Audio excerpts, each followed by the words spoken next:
दुई mark history series रे समस्त को स्वागत। यही क्लास रे आमे दुईटी इंपोर्टाट कौन 2 मार्क प्रश्न आलोचना करवा आउ 4टी कौन सर्ट क्वेश्चन आलोचना करवा। देखो दोस्त प्रथम प्रश्न होची सांताल विद्रोह केबे आरंभ होइतिला। यह गोटे सर्ट क्वेश्चन ओके ओ यार मुख्य नेतांको नाम लेख किंबा सांताल विद्रोहर मुख्य नेतांको नाम कौन।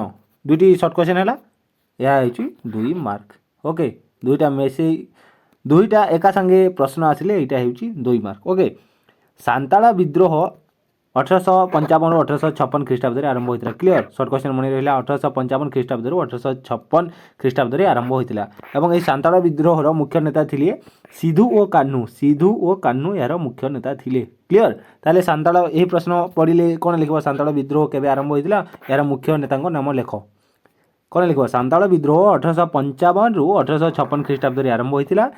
यार मुख्य नेता थिले सिधु और कान्हू। तुम 2 मार्क उत्तर हो गला। क्लियर सर्ट क्वेश्चन मध्य हो गला। यह सर्ट क्वेश्चन मध्य आसी था। नेक्स्ट प्रश्न होची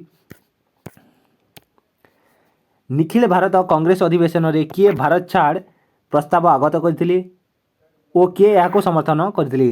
प्रश्न बुझिलो भारत छाड़ प्रस्ताव निखिल भारत कांग्रेस अधिवेशन रे गृहीत होइथिला। ओके एवं याको जवाहरलाल नेहरू आगत करथिले। एही भारत छाड़ प्रस्ताव को जवाहरलाल नेहरू आगत करथिले एवं एही भारत छाड़ प्रस्ताव को सरदार वल्लभ भाई पटेल समर्थन करथिले। क्लियर ताहले ए प्रश्न पढ़िले कौन लिखबो निखिल भारत कांग्रेस अधिवेशन रे जवाहरलाल नेहरू भारत छाड़ प्रस्ताव आगत करथिले। ओके सरदार वल्लभ भाई पटेल याको समर्थन करथिले। तुमर 2 मार्क उत्तर हेई गला।